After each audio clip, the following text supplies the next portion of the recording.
설립 52주년 우리가 맞이해서 정말 하나님께 영광 돌리고 또 성도 여러분께 진심으로 깊이 감사를 드립니다. 너무나 귀한 시간이고 또 귀한 예배 시간입니다. 그런데 특별히 오늘은 우리 원천교회 이름이 어디서 왔는가 잘 아시는 이야기지만은 다시 한번 생각하면서 우리 원천교회 정체성에 대해서 한번 생각하기를 원합니다. 특별히 원천교회라고 했지만은 교회는 우리 원천교회, 이 교회만 교회가 아니라 이 땅에서 오진 모든 교회도 다 하나님의 교회이고요, 특별히 성도님 개개인이 다 하나님의 거룩한 교회인 줄로 믿으시기 바랍니다. 그러니까 우리 교회를 향해서만 주시는 메시지가 아니라 이 땅에 주님이 세우신 교회들과 또 하나님의 성전인 여러분들 각 개인에게 주시는 하나님의 말씀이라고 생각하시면서 은혜를 나누시면 참 좋겠습니다. 여러분, 이사야서 35장 7절 말씀 제가 한번 읽어드리겠습니다. 뜨거운 사막이 변하여 못이 될 것이며 메마른 땅이 변하여 원천이 될 것이며 라고 했습니다. 여기서 원천교회가 나왔죠. 하도 우리 교회 이름에 대해서 물어보는 분들이 처음에 많았습니다. 올 때마다 원천교회 무슨 뜻입니까? 그래서 새성전 지면서 로비에다가 메마른 땅이 변하여 원천이 되리라 성구를 딱 써서 붙여놨습니다. 그리고 벽천을 이렇게 해놨죠.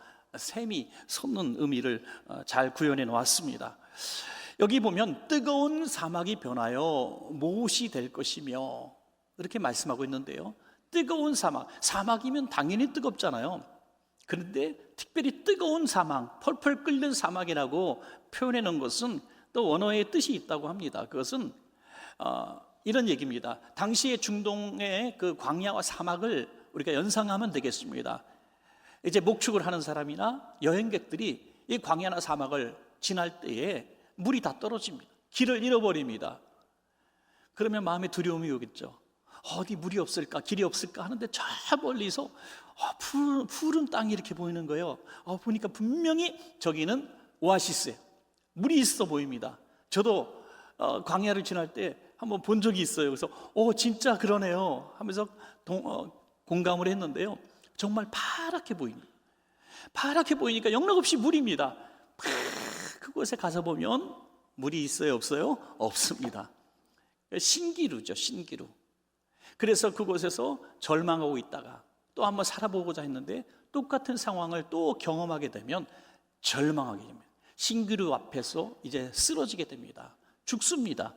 이 땅이 바로 뜨거운 사막이다 라는 원어적인 의미를 갖고 있다고 하는 거죠.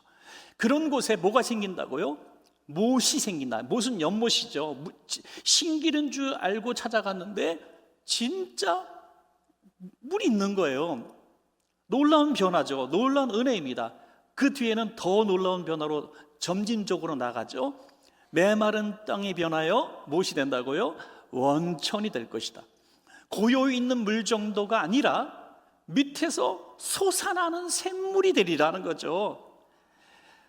메마른 땅, 뜨거운 사막, 물 한 방울 찾을 수 없는 땅이 연못이 되고 연못이 나아가서 밑에서 끊임없이 솟아나는 샘터가 된다고 하니 이거 얼마나 놀라운 변화입니까? 당시에 이 말씀이 선포되는 시대적 배경을 보면 바로 이 시대에 잘 맞는 말씀입니다.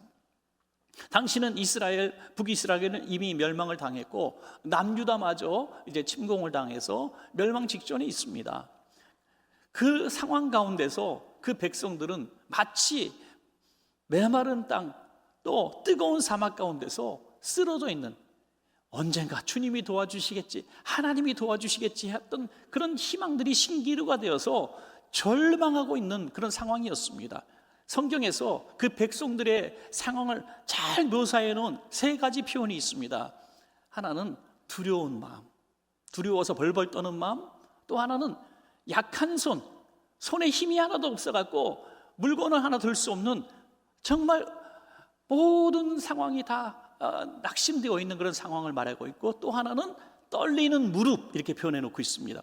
스스로 서 있을 수조차 없는 떨리는 무릎. 무슨 일을 할 수가 있겠습니까? 이것이 바로 당시 유다 백성들의 상황이었다라고 설명해 놓고 있습니다.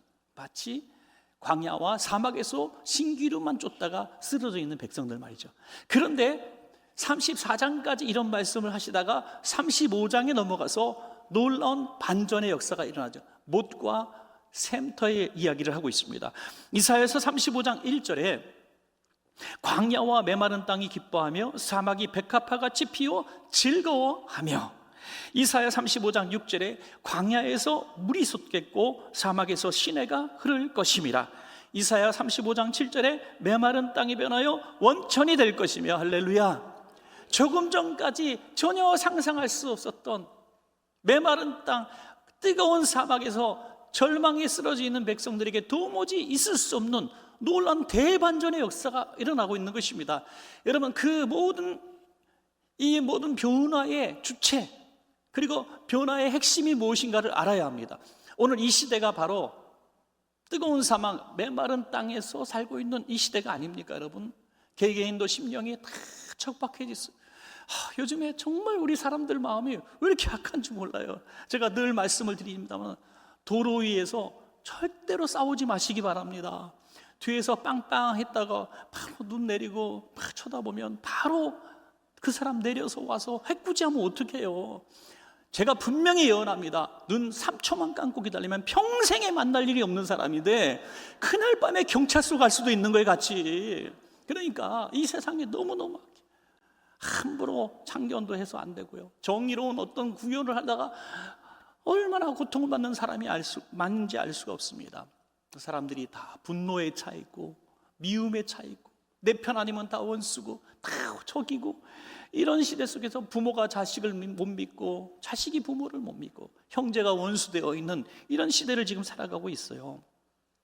교회라고 해서 다 어디 다르지 않습니다. 교회들마다 만신창이가 되어 있고요, 상처투성이가 되어 있고요, 너무 눈물 없이 말할 수 없는 고통의 교회들이 얼마나 많은지 알 수 없습니다. 전 세계 70% 이상의 나라와 국가가 족속들이 기독교의 자유를 누리지 못하고 있습니다. 지금 전쟁이 일어나고 있는 이란에도 적어도 100만 정도의 기독교인이 있다고 하니 그런 참혹한 곳에서 신앙생활하기가 얼마나 힘들었겠습니까, 여러분? 여러분, 끔찍한 시대를 살아가고 있어요. 그런 땅도 바로 이런 대반전의 역사가 일어날 수 있다는 것을 믿으시기 바랍니다. 그런데 그것은 인간적인 노력과 의지로 되는 것이 아닙니다. 여기 주체가 분명히 있습니다. 바로 이 모든 변화의 주체요, 생명수 샘터의 근원이신 예수 그리스도 외에 비결이 없다는 것입니다. 오늘 그것을 우리는 알아야 합니다. 우리 교회가 원천교회지만, 우리 성도님들이 원천이지만, 우리 안에 생명수 샘터 대신 예수님이 없으면 아무 소용이 없습니다. 우리 교회에 예수님이 없으면 우리 교회는 샘터가 될 수가 없습니다. 우리 심령이 예수님이 안 계시면 우리는 샘터가 될 수가 없습니다. 이름뿐이고 메마른 사막에 그냥 죽을 수밖에 없는 존재요, 물이 다 말라버린 모래뿐인 우물이 될 수밖에 없는 것입니다. 그래서 우리 설립기념을 통해서 다시 한번 우리는 결심해야 합니다. 우리 교회에도, 이 땅의 교회에도, 우리 심령에도 예수님, 생명수 샘터 되신 예수님 우리 안에 임재해 주시옵소서. 그것이 주님의 기쁨이고 또 우리의 기쁨이 될 줄로 믿습니다. 그 비결을 말씀하고 있는데요, 오늘 저와 여러분에게 주시는 말씀으로 한번 생각해 보시기 바랍니다. 첫 번째로 두려워하지 말라 말씀하셨습니다. 두려움이 생명수 샘터이신 예수님을 받아들이는데 방해가 되는 것입니다. 이사야 35장 4절입니다. 같이 한번 읽겠습니다. 시작. 겁내는 자들에게 이르기를 굳세어라, 두려워하지 말라. 보라, 너희 하나님이 오사 보복하시며 갚아주실 것이라. 하나님이 오사 너희를 구하시리라 하라. 아멘. 이 34장까지 있는 이 상황, 이제 북이스라엘은 아수르에게 멸망을 당하고 이제 130년 지나서 이제 유다는 바벨론에게 완전히 침공을 당해 짓밟히고 포로로 끌려가고, 정말 힘없는 어린아이들과 여인들은 참혹하게 인권이 유린되는 이런 상황 가운데서 무슨 희망을 찾을 수 있겠습니까? 분노와 미움과 치를 떠는 이런 상황 가운데서 무슨 희망이 있겠습니까? 바로 신기루 앞에서 절망해 있는 그들의 모습을 보여주고 있는 것입니다. 그런데 말씀하시죠. 굳세어라, 두려워하지 말라. 이유는 뭡니까? 내가 보복해 주리라, 내가 갚아주리라, 내가 너희를 구하리라 말씀하고 있는 것입니다. 하나님을 믿는 백성은 이런 절망의 상황 가운데서도 절망하지 않을 수 있는 것은 하나님이 도와주실 줄로 믿기 때문입니다. 여러분, 오늘 우리들의 개개인의 삶은 어떻습니까? 여러분, 오늘 가난할 수도 있고 질병에 걸릴 수도 있고 사람과 사람 사이에서 상처 입을 수도 있고 지금 내 앞에 있는 끔찍한 일들 앞에서 용기도 없고 힘도 없고 아유 그냥 죽는 것이 사는 것보다 낫겠구나 하는 그런 절박한 마음을 가진 성도님들이 있습니까? 그 성도님들의 모습은 바로 신기루 앞에 쓰러져 있는 그런 모습이 아니고 무엇이겠습니까? 그러나 그건 당연한 마음이 아니라는 거예요. 그러한 마음 가지고는 절대로 이 위기를 극복할 수 있는 방법이 없다는 겁니다. 방법이 없어요. 어떻게 해야 됩니까? 우리 주님을 간절히 찾고 찾아서 주님을 만나야 합니다. 여러분 혹시 신기루 앞에서 한두 번이지 서너 번씩이나 절망하고 희망하고 이번 사업은 잘 될 줄 알았는데 이번 사업도 여전히 안 되고 또 넘어지고 이번 질병에서 나을 줄 알았는데 병은 악화되어지고 자녀들도 희망이 되지 못하고 문제를 일으키고 나이는 들어가고 은퇴는 하고 할 일도 없고 아무런 나를 찾아주는 사람, 바로 고독한 절망에 있는 이런 상황입니다. 여러분 그것을 당연하게 받아들이지 마십시오. 주님은 폭풍 속에서도 무덤 앞에서도 문을 걸어잠고 있는 제자들에게서도 또 미혼 후에 아기를 품고 있는 예수님의 어머니 마리아에게도 주님의 성령의 음성은 동일했습니다. 평안할지어다, 평안할지어다. 두려워하지 말라, 내가 너와 함께함이라. 여러분 이것이 너무나 중요한 말씀입니다. 두려움을 이기지 못하면 주님을 만날 수가 없습니다. 여러분 제자들의 얘기 잘 아실 겁니다. 특별히 풍랑이는 바닷속에 빠져들어가는 제자들의 이야기요. 베드로가 잠시 무리를 걸었지만 다시 풍랑 속으로 들어갑니다. 왜요? 풍랑을 보고 두려워했기 때문이다. 두려움이 찾아온 것입니다. 풍랑은 당연히 두렵죠. 사람은 무리를 걸을 수 없습니다. 사람은 풍랑을 이길 수 없습니다. 어떻게 사람이 풍랑을 이깁니까? 어떻게 무리를 걷습니까? 당연합니다. 할 수가 없습니다. 그런데 잠시 걸었습니다. 어떻게 걸을 수 있었습니까? 예수님을 바라보는 순간만 걸을 수 있는 겁니다. 여러분, 우리가 두려움을 왜 갖는가? 당연히 두려울 수밖에 없는 상황이니까 두려움을 갖는 거죠. 당연합니다. 예수 믿는 사람이라고 두려움이 없습니까? 예수 믿는 사람도 힘들어요. 우리 어린 자녀들이 가끔 충격을 받고 자기들끼리 문자를 주고받는 일들이 있는데요. 그런 일 중에 이런 얘기가 있더라고요. 나 우리 아빠 되게 무서운 사람이고 뭐든지 다 할 수 있는 사람인 줄 알았는데 야 우리 문 밖에서 우시더라. 야 왜?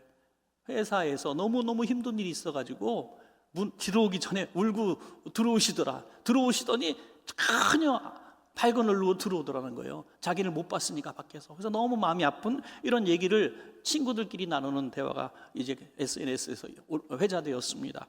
여러분 아빠도 힘들면 웁니다. 다 울어요. 그렇게 연약합니다. 당연합니다. 이게 당연해요. 사람은 약해요. 다 무너져요. 목사도 뭐 강한 것 같지만요, 여러분들 저한테 조금 시험거리 주면 전 바로 시험에 들어옵니다. 그러니까 시험 걸리게 하지 마시기 바랍니다. 하여튼 그래요. 다 우리는 다 약해요. 그런데 어떻게 버티고 또 일어날 수 있는가? 예수님을 바라보는 순간 예수님이 힘을 주시기 때문입니다. 절망 가운데 또 일어날 수 있는 것입니다. 두려움을 이기게 되면 예수님이 우리 안에 기쁨의 샘을 주시고 소망의 샘을 주시고 무엇이 변하여 원천이 되게 하시기 때문에 또 일어날 수가 있는 것입니다. 여러분 두려움은 하나님이 주시는 마음이 아니라 마귀가 주는 생각이에요. 마귀가 주는 생각을 우리가 가지고 안 될 거야, 나는 망할 거야, 이번에 실패할 거야 이렇게 자꾸 되뇌이면요, 마귀가 얼마나 기뻐하겠습니까? 내 편이 됐구나, 저는 예수님을 만나지 못하겠구나, 저는 생명수 샘물을 마시지 못하겠구나, 얼마나 좋아하겠습니까? 마귀만 좋아하는 짓 하지 마시고 두려움을 딱 올 때 딱 손을 딱 쥐시고, 여러분 두려움이 있는 분들 손 딱 쥐시기 바랍니다. 두려움을 주는 마귀야 떠나갈지어다. 할렐루야. 이렇게 외치란 말입니다. 그냥 밤 새벽 1시 뭐 이럴 때 화장실에서 외치면 밑에서 올라오니까 그렇게 하지 말고 여러분 그냥 기도할 때 마귀야 떠나가라, 내게 두려움을 주는 마귀야 떠나가라. 어떤 날 제가 수술실 앞에 대기석에 갔는데 이제 보호자들이 이제 그 안에 앉아 있잖아요. 그런데 수술실 번호가 막 올라갑니다. 누구 수술 중, 누구는 지금 회복 중, 수술 막 올라갑니다. 그런데 어떤 사람이 안절부절하지 못하는 거예요. 봤더니 나올 시간이 몇 시간이 지났는데 아직도 못 나오고 있는 거예요. 그러니까 너무 마음이 불안해. 왔다 갔다. 그런데 어떤 성도님을 봤어요. 우리 교회 성도님을 봤어요. 생글생글 웃고 있는 거예요. 이게 정상입니까? 지금 수술 중인데 그 마음속에 주님이 이미 평안을 주셨어요. 하나님이 수술 잘 되게 하실 줄로 저는 이미 응답받았습니다 하는 거죠. 야, 그런 모습 보니까 어느 교회 다니세요? 묻고 싶더라고요. 당연히 원천교회죠. 여러분, 이것이 하나님이 주시는 마음이에요. 평화로다. 하늘 위에서 내려오는 평화. 이 평화가 있는 자가 예수 그리스도께서 이 안에 계심을 증명하는 성도인 줄로 믿습니다. 두 번째는 생명수 원천은 오직 예수 그리스도인 줄로 믿으시기 바랍니다. 예수 그리스도 외에 생명수는 없습니다. 이사야서 35장 6절에 그때의 저는 자는 사슴같이 뜰 것이며 말 못하는 자의 혀는 노래하리니 이는 광야에서 물이 솟겠고 사막에서 시내가 흐를 것임이라. 저는 자가, 다리를 절어서 걷지 못하는 자가 사슴처럼 펄떡펄떡 뛰고요, 말을 못하는 장애를 가진 사람이 혀로 노래를 하게 됩니다. 오늘도 찬양대 얼마나 은혜롭게 찬양했습니까? 막 52주년이라 더 오늘 잘하신 것 같은데, 하여튼 가끔 이렇게 칭찬을 해줘야 또 용기가 난다 그러니까. 하여튼 우리가 찬양할 때 얼마나 마음이 뜨거워집니까? 그것처럼 말 못했던 사람이 말을 팡 터져갖고 한다고 생각해 보세요. 대단한 역사죠. 광야에서 물이 솟고 사막에서 시내가 흐를 것이다.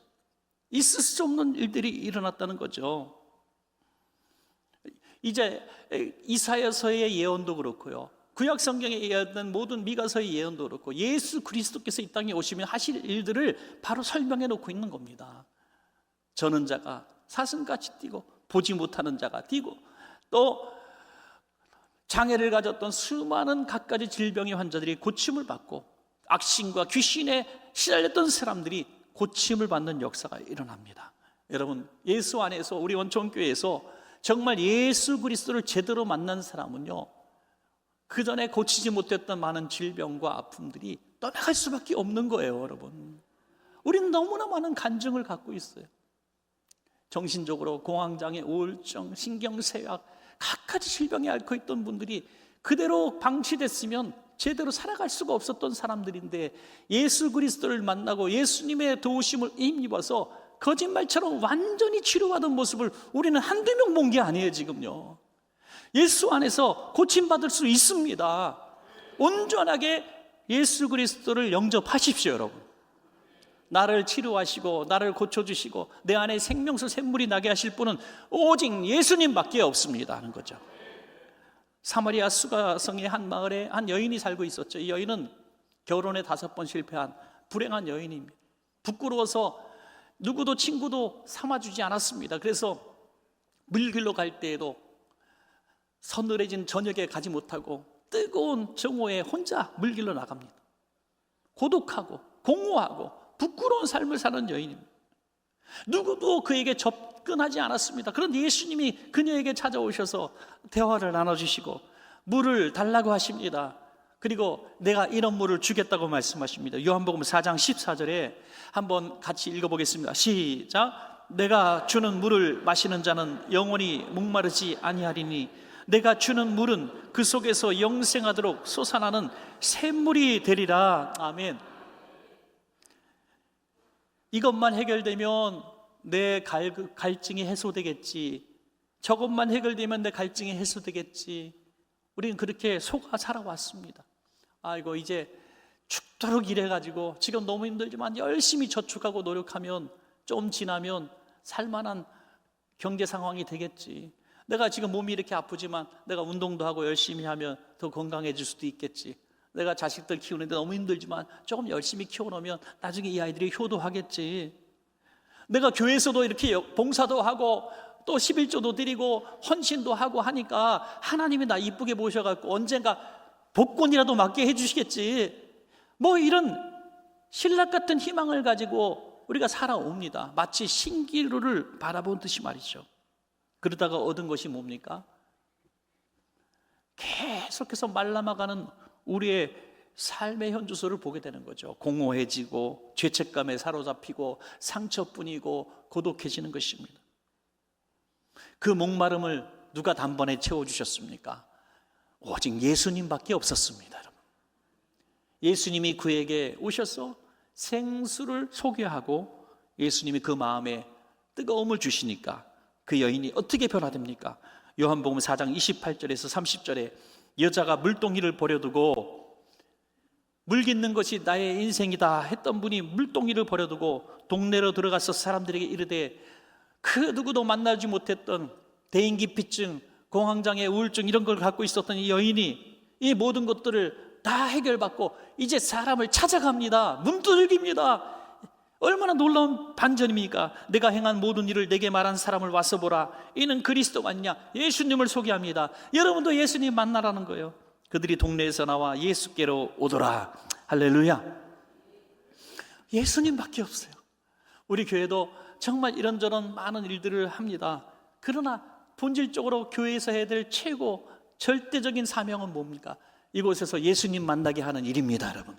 인격적으로 우리 주일학교부터 노년에 이르기까지 우리 경로대에 오시는 모든 어르신들까지 우리의 소원이 있습니다. 모든 사람 한 사람 한 사람이 개인적으로 인격적으로 예수님을 만나는 겁니다. 예수님. 그의 삶이 변화됩니다. 그의 삶에 축복이 임합니다. 여러분, 광야 같은 세상을 살아갈 힘을 얻게 되는 것입니다. 우리 원천교회 생명수 근원은 오직 예수님 한 분밖에 없음을 오늘도 꼭 믿고 결단하시기를 바랍니다. 마지막 세 번째는 원천이 되리라 하는 거죠. 이제 우리가 생명수 받고 만족하는 삶을 넘어서 생명수 샘을 공급하는 사람이 되자는 것이죠. 이사야서 35장 7절에 뜨거운 사막이 변하여 못이 될 것이며 메마른 땅이 변하여 원천이 될 것이며, 계속해서 우리는 반복하면 이 말씀을 듣습니다. 원천이 될 것이며, 원천이 뭡니까? 샘의 근원이잖아요. 샘의 근원. 원천은 계속 물을 뿜어내야 됩니다. 나만 먹고 살고 만족하면 그 원천의 사명이 아니죠. 그냥 생수 사다가 먹으면 되잖아요. 근데 원천수는 뭡니까? 나 혼자 먹기에 너무너무 많은 거예요. 나눠주는 것. 이를테면 제가 예를 들겠습니다. 한 마을이 있는데 한 마을에 이제 어떤 그래도 경제적으로 괜찮은 사람이 이제 우물을 팠어요. 우물을 팠어. 다른 이 동네에 우물이 하나도 없었는데 우물이 팠어. 그래서 2km, 3km 가서 물 기르러 왔던 사람들이 와, 김영감님네 우물을 팠대. 야, 정말 감사하네. 이걸 웬걸. 그날부터 철조망을 딱 치더니 아무도 못 들어오게 하는 거야. 이건 내가 판 우물이야. 이거 우물 내가 팠으니까 우리 식구만 먹을 거야. 니네가 먹으려면 돈 내고 사. 이렇게 한다는 거죠. 여러분, 우물을 판 사람이 그 우물을 자기만 먹어. 자기만. 그 생각에는 우물은 조금 파면은 물이 말라버릴지도 모른다는 그런 생각하기 때문일까요?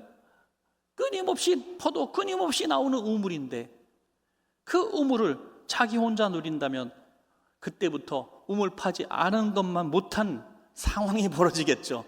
저런 어떤 상황이 생기면 그 사람을 다 인간 취급도 하지 않을 겁니다. 어떤 상황에도 도와주지 않을 겁니다. 여러분, 우리가 이것을 좀 더 이 비약적인 비유가 될지 모르겠지만 우리 지역에서, 우리 가문에서, 또 우리 친구들 사이에서 나만 예수님을 발견한 사람이라면 내가 나만 우물을 발견한 사람과 다를 바가 없는 것을 아셔야 됩니다. 울타리 쳐놓고 나만 예수만 믿으면 되지, 나만 두려워하지 않고 나만 행복하고 나만 예수님으로부터 은혜 받으면 되지, 너희들은 너희 삶을 살아라. 여러분, 이렇게 말한다면 바로 오늘보다 더 귀하신 영적인 생수이신 구원의 생수이신 예수님을 나만 믿겠다는 꼴 아니겠습니까? 우리는 원천이 되리라는 사명을 받은 것은 물을 퍼서 너만 먹는 것이 아니라 이웃에게 나눠주라는 겁니다. 예수 그리스도를 소개하고 그들로 영적으로 육적으로 공급하여 세상을 밝게 만들고 세상을 치유하는 사람이 되라는 거예요. 여러분, 주님의 사역은요, 영혼 구원만 있지 않았습니다. 하나님 나라와 함께 병행한 것이 육신의 치료였습니다. 여러분, 우리 교회가 세워지고 이 땅에 교회들이 세워진 것은, 또 우리 그리스도인들이 갖고 살아가는 것은 사람을 변화시키고 세상을 변화시키는 목적을 가지고 우리가 먼저 예수 믿는 것입니다. 여러분, 요한복음 7장 38절에 이렇게 말씀하고 있습니다. 나를 믿는 자는 성경의 이름과 같이 그 배에서 생수의 강이 흘러나오리라. 그 배에서. 나라가 이제 좀 지나서 정말 망했습니다. 이스라엘과 유다가 완전히 망했습니다. 그래서 에스겔은 포로가 되었고 그 아내도 죽임을 당합니다. 이제 병으로 죽습니다. 그래서 이 에스겔 자신도 이 완전한 절망 가운데 있게 되었을 때 하나님은 천사를 통해서 환상을 보여주시죠. 예루살렘 성전에 갔습니다. 환상 가운데요, 갔더니 성전 문지방에서 물이 막 쏟아져 나오는 거예요. 그 물이 흘러서 마을을 적시고 흘러서 어디까지 갑니까? 죽은 바다라는 사해 바다까지 갔어. 그 사해 바다를 살립니다. 물고기들이 뛰놀고 어부들이 돌아오고 나무에는 꽃이 피고 열매를 맺는 이런 대단한 환상을 보여주시죠. 죽은 것 같은 이스라엘이 회복되는 기가 막히는 환상인데 어디로부터 시작되는가? 바로 성전으로부터 시작됐다는 것입니다. 이 성전이 어디입니까? 주님의 임재 장소입니다. 교회로 가는 이 건물이라는 공간 개념에 사로잡히지 마시기 바랍니다. 주님의 임재하시는 곳이 생수의 근원입니다. 여러분, 여러분들이 어디로 가든지 여러분들이 생수의 근원이 돼서 죽은 것 같은 마을을, 가정을, 나라를 살릴 수가 있다는 거예요. 여러분, 그런 환상 한번 보셨습니까? 어떤 집에 들어가면 죽을 것 같아요. 숨도 못 쉴 것 같아요. 답답해. 부모와 자식이 원수고요, 애가 문 쾅 닫고 들어가서 나올 생각을 않고요, 시집 가고 장가 가서 부모 한번 찾아오지도 않고요.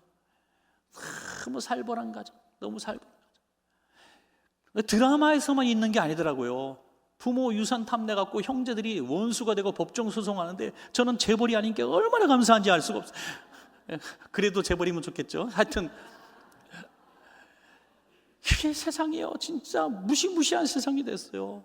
독살을 하지 않나, 형제를요.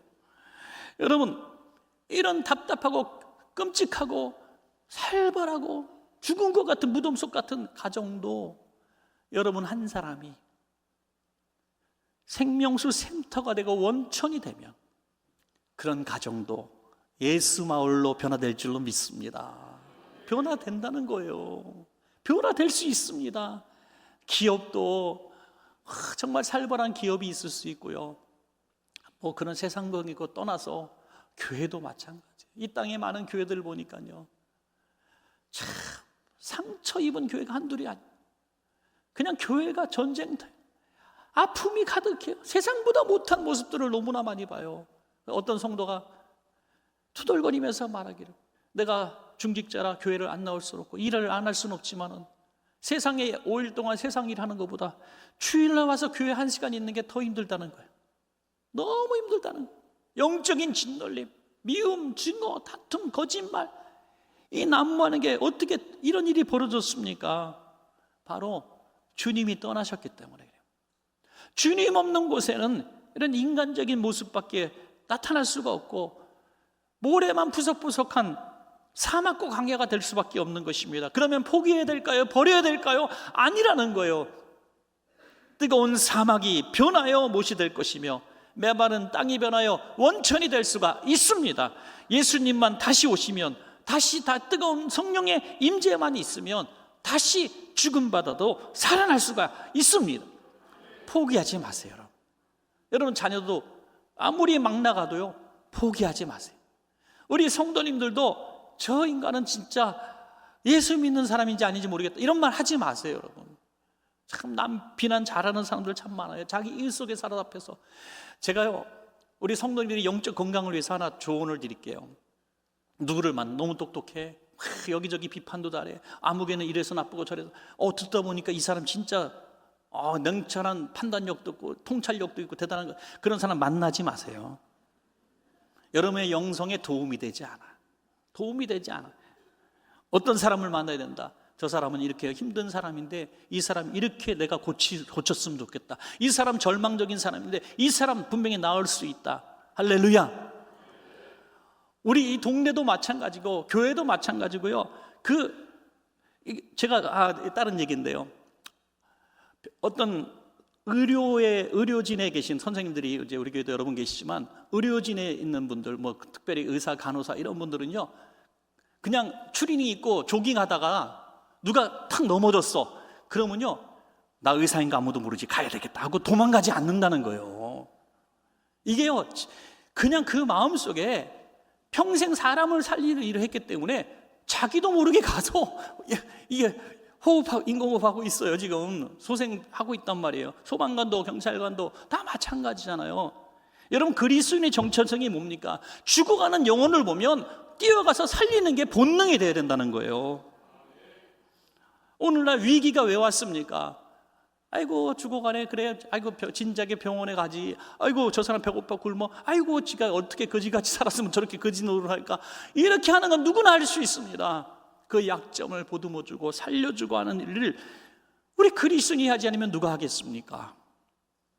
여러분, 원천이 되리라 하는 것은 바로 네가 예수 생명을 가지고 세상을 적시라는 이런 주님의 명령입니다. 여러분, 우리 교회가 앞으로도, 우리 성도님들이 앞으로도 이렇게 살리는 일을 하시기를 주의 이름으로 부탁합니다. 말씀을 맺겠습니다. 우리 교회가 원천이 되고 우리 성도님들 개개인이 원천이 되면 세상은 변화될 것인데, 그 되는 비결이 뭡니까? 먼저 우리 마음속에 있는 두려움을 이겨야 됩니다. 우리는 잘 될 거야, 대한민국 잘 될 거야, 이 땅 잘 될 거야, 하나님이 역사하실 거야. 생명의 원천 되신 분은 예수님밖에 없다. 예수님 절대로 우리를 떠나지 마십시오. 그리고 내가 원천이 될 것이다, 내가 살리는 사람이 될 것이다, 생수를 퍼주는 사람이 될 것이다, 그런 교회가 되리라 결단하실 때 주님이 기뻐하시는 원천이 될 줄로 믿습니다.